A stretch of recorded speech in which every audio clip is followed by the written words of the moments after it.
don't think the ambulance will do any good now. No. No.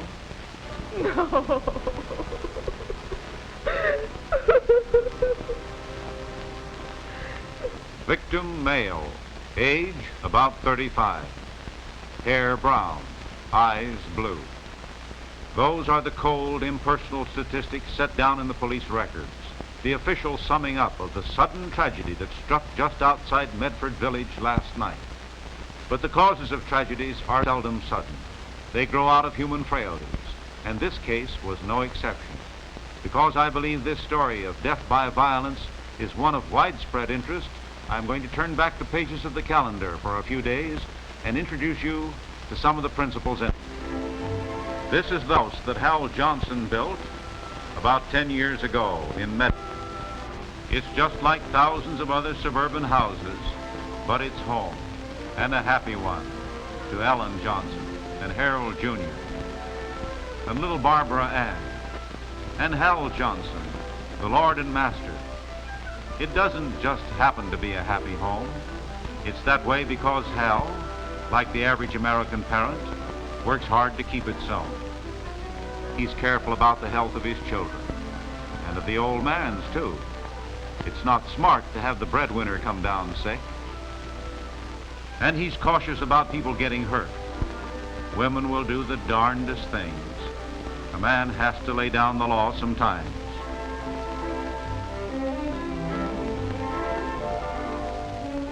But it's that growing boy that really keeps him hopping. Of course, you have to give a boy knives and tools, but you don't want him to cut an arm off. That knife is for fun, son, but you have to respect it. Always carve away from you. It's dangerous unless used properly. He's considerate of his fellow man, too. That's the way he was brought up. Give the other fellow a break. Live and let live. Hal plans for the future to the best of his ability. It takes some juggling of the figures to stretch the family budget for the most and wisest protection. And he may have to sacrifice some very desirable things. But even if he's not around to see it, his wife and kids will have security and education. But don't think that being a careful family man and a conscientious citizen keep Hal from having a good time. He's a crack shot, you know, and never fails to bring down his quota in season.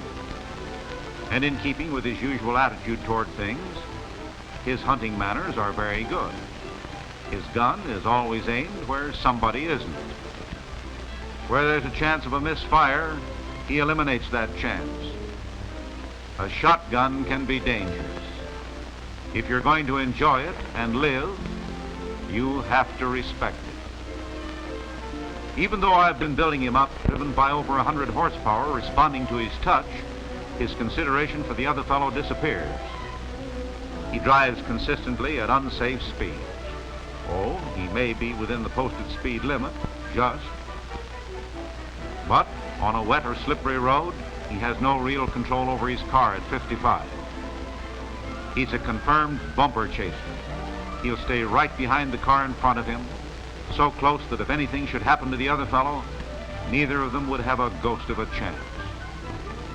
He doesn't seem to realize that at the speed he is traveling, his car has the same impact as if it were dropped from an 8-story building. In traffic, he's a weaver, pulling in and out of line. For what? To gain a few seconds? Or maybe to get a little thrill out of what he considers his driving skill and judgment? That little thrill is going to be purchased dearly one day at the price of torn, mutilated bodies and tragic, heartbroken families. That inevitable day when he doesn't quite make it back to the right lane in time. I said that Hal Johnson was an average American citizen. Well, the tragic part of it is that he's an average American driver, too. He would be righteously indignant if you told him that he was a dangerous driver. Why, he's been driving for 15 years and never had a bad accident. He would tell you that accidents are caused by drunken drivers or teenagers, always the other fellow. Of course, such offenders do take their toll. But the inescapable fact is that 85% of fatal automobile accidents are caused by the average driver. Solid citizens, nice people like Hal Johnson, like most of you in the audience. Last year, 32,000 of our fellow citizens, men, women, and children, met with sudden, horrible death at the hands of the careless driver. And that's not the whole story. More than 1 million were injured, many of them crippled for life, in 1 year. Well, I said I was going to turn the calendar back a few days. Now I'm going to turn it forward to last night. Hal and Ellen Johnson had been to the home of friends for dinner and a few hands of bridge afterward. They left for home about 9:30. No, there wasn't any drinking, just a few Cokes, and it was still early. Nobody felt tired. There wasn't any hurry either. There was a sitter home with the children, but Hal knew the road like a book, and just from force of habit, he soon had the car rolling. They didn't think anything about it. They felt just as safe in that hurtling shell of steel as they had in their friend's living room. The family car is such a familiar thing. Just outside Medford, they overtook a truck. There's a long curve in the road there, but Hal figured on passing him in a matter of seconds. He pulled out and started to pass. Then suddenly, from around the curve, there were headlights in the windshield. Hal couldn't get back. The oncoming driver couldn't avoid the crash. It was over so quickly, in a flash. Hal ran back.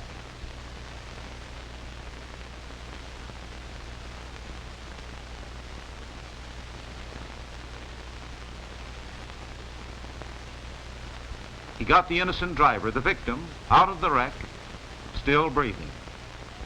And then other cars stopped and the people came, and the state police took over.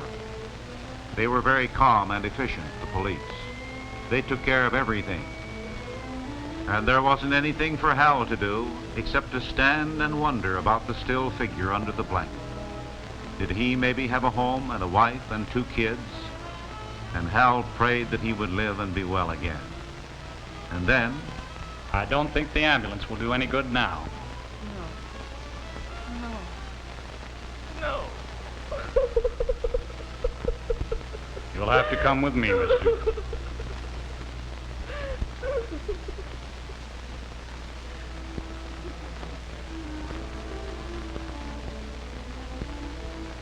And that's what happened outside Medford Village last night. It's significant because something very like it happens every 5.5 minutes on the streets and highways right across the country. Why must this go on? Why must more than 1 million people be killed or injured this year? Because of a stranger's carelessness, a friend's carelessness, or your own carelessness. These are the fruits of that attitude, of driving at unsafe speed, of bumper chasing, following the car ahead too closely, of driving in the wrong lane, or trying to pass at the wrong time, of improper turning, of ignoring stop signs, or beating the lights.